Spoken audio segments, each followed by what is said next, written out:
Hey, what's up? It's Jim, and today I'm going to talk about Atop the Fourth Wall, the movie. Now, this is the winner of my Patreon movie review vote. If you would like to enter a movie into the movie review vote, then click on a link below to my Patreon, check out the details and pledge, and maybe I will be reviewing your movie next month. I think everyone knows this is chosen by Nolan of the Pizza Party podcast, who continues to inflict his movie picks upon me. But with Atop the Fourth Wall, I have never really seen any of Linkara's videos, and I'm not familiar with them. And maybe it's unfair to review this movie having been really totally unfamiliar with what any of this was beforehand, because it was clearly made for the fans, and it wasn't made for me or anyone else, which is fairly obvious when you watch it because it's like real bad. And it seems that most people who are into this really like it because I guess they're predisposed to all these characters who I had no clue who they were, who Linkara is. And I find it kind of odd that someone who reviews comic books or reviews anything on the internet would feel that they deserved a movie about themselves. I think most of the time when you hear of Rugrats the movie or whatever TV show or whatever gets the movie kind of a title is successful enough to a point where a studio's like, hey, we want to make a movie out of your thing because you're so big. And this was self-funded, not really asked for, and is a movie about a guy who reviews stuff on the internet without an actual review in it. So the whole thing that this guy is popular or quote unquote famous for is not actually in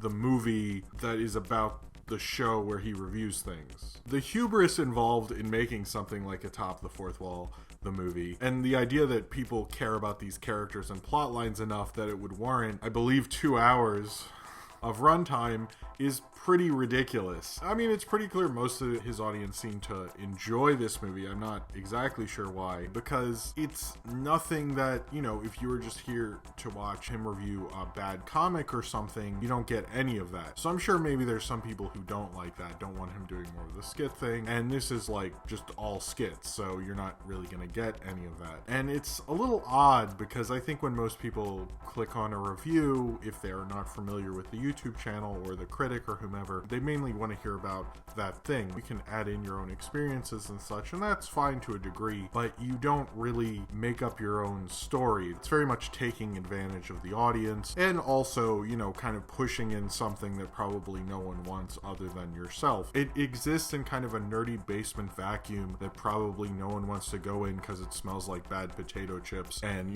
social anxiety or something. And then when you do go down there and think maybe it's not so bad, those kids look like they're having fun, you realize there's really no reason to go down there, and you leave and shower for 2 days because you want the smell off of you. And that's kind of how I felt while watching Atop the Fourth Wall. Linkara, who is a comic book reviewer on the internet who does a show where bad comics burn, and he decides he doesn't entirely want to do his show anymore. What's the point? He's trying to have a normal life, although there's no real imagery of what a normal life would be, which would probably work a little better. But then the government, through this one FBI, CIA agent guy, want to use him and his spaceship, because I guess he has one of those, to save this ship that's gone to Jupiter, who have not responded. So Linkara and a bunch of other critics who are in the Doug Walker group but are not Doug Walker, who makes a couple appearances, go to Jupiter to save these people and find out that they're being kidnapped by a cyborg version of Linkara, and they have to kind of save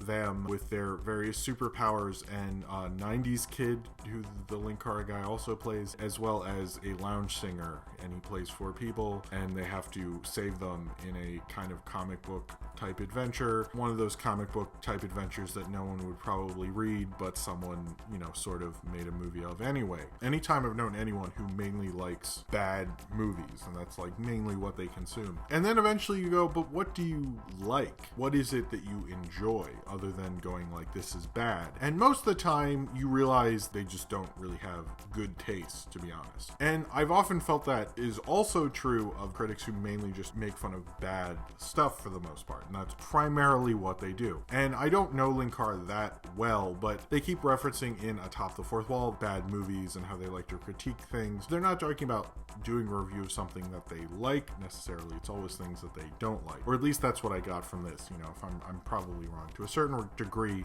but it sounds like they occasionally do reviews, and I know the Nostalgia Critic does, but it seems that's kind of mainly Linkara's thing, is bad comic books. Although it seems like he's reviewed good comic books, or at least I only watched a couple videos, so. And it's kind of not great filmmaking. It feels like the bad filmmaking they're into kind of rubbed off on them in ways that they probably didn't expect and warped their worldview, kind of like, you know, someone doing heroin or something, where they act like, you know, they're fine, but then you watch their movie and you're like, holy shit, this is like really bad. I kind of at first thought this is like a freshman film school level thing, and I thought, oh, well, this is like, they hadn't been doing it for too long, and then I find out how long Linkara had been doing this. And I was kind of surprised because I was like, so he's been making these videos for like 7-8 years by the time he made this movie, and it really doesn't show. And I know the common thing in almost every review of this is, well, it's an indie movie, so I expect bad acting, I expect the camera to be bad. All the reviews of this that I could find, at least, were very softball kind of reviews, and they're kind of, you know, being nice to it. But you've been doing this for 7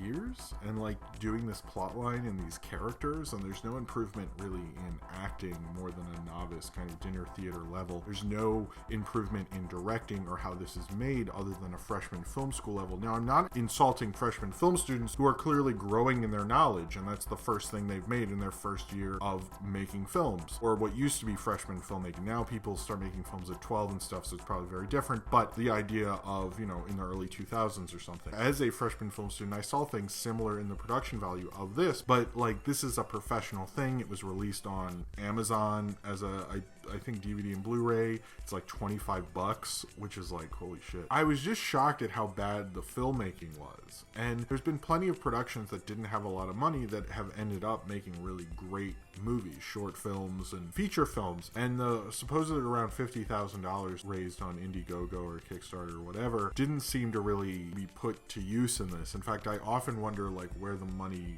went, unless like they got really good catering, or I've always heard to fly everyone out to this specific location, but like maybe they should go on Priceline.com or something, because like I've never had to spend $20,000 to fly somewhere, and there were not enough. Where were these people? Are these people in Australia? Like I don't understand how they spent $50,000 on this. And oftentimes with an indie film to be a real successful director to a certain degree, it has to be shown on the screen. You have to make it look like it was more expensive than it really was. And this is like, I was shocked when I found out $50,000. I thought it was like 10 or something. And oftentimes when they're shooting towards the end of the third act with this kind of production studio, it was very obviously a production studio. Like they didn't try to shoot it in an interesting way. They didn't try to cover it in shadows. There's probably like a lot of great films that have been made for under $50,000. Often I feel like they're trying to do things with their budget that they shouldn't. And you could say, oh, it's like old Doctor Who, but old Doctor Who had a real style about it. Even though they're clearly shooting in a field somewhere in England, I bought it because they shot it in a way that I never found it too unbelievable. And Atop the Fourth Wall, I never buy it. There's always this division. It feels like a bad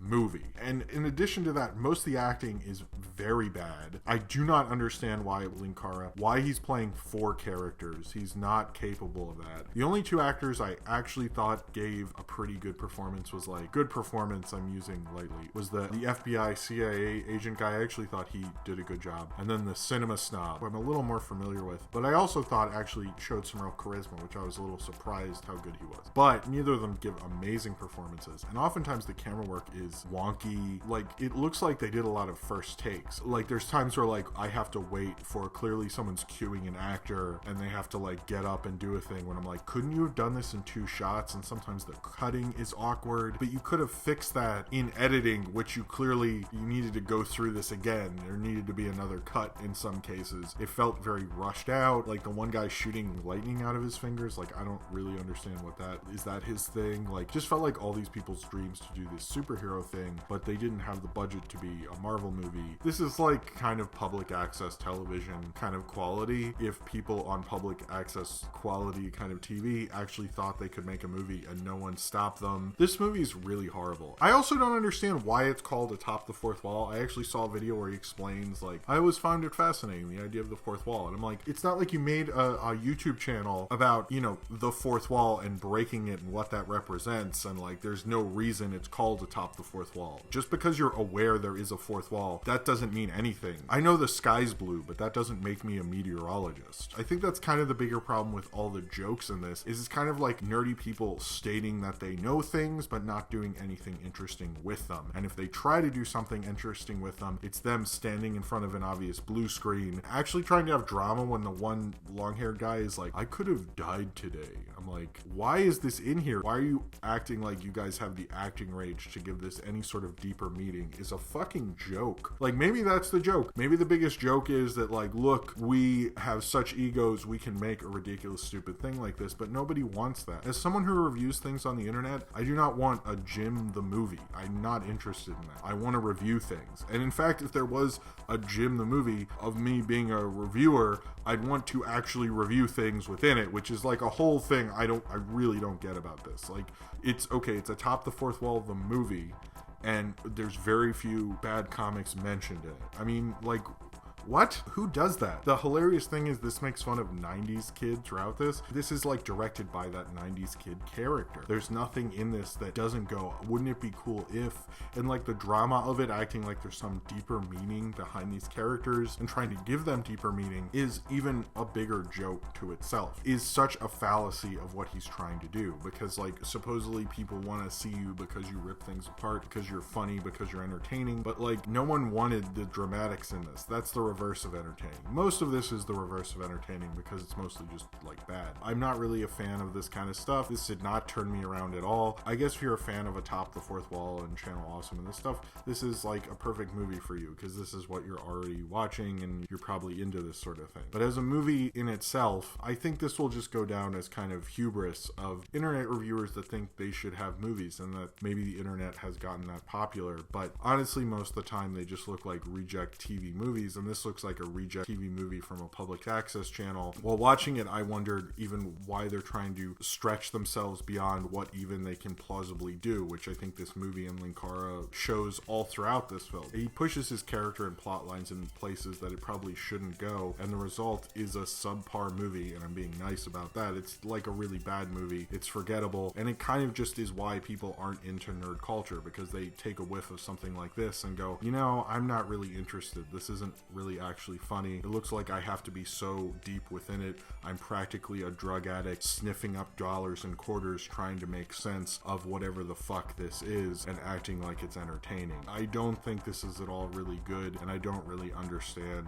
this movie at all. I'm sure Linkara is probably maybe a good critic or something. I might check out his videos, but after this, it's not really a ringing endorsement. It's just a bunch of bad YouTube filmmaking, and maybe I shouldn't be talking because I'm just a guy with one camera who reviews movies, but I'm also not trying to stretch this farther than it should plausibly go. There's a point when you're a filmmaker where you also need to know both what to do and what not to do, and I don't think Atop the Fourth Wall understands that at all. And that's kind of interesting because he seems to make fun of that a lot in this movie, is things you shouldn't have done. Maybe overall the fan base thought this is something that should have happened, but in terms of culture and the world, I don't honestly think this should have ever happened, and it kind of pushes his show, his format, and his character to something that never really should have been, and isn't entertaining enough to warrant making this actual movie.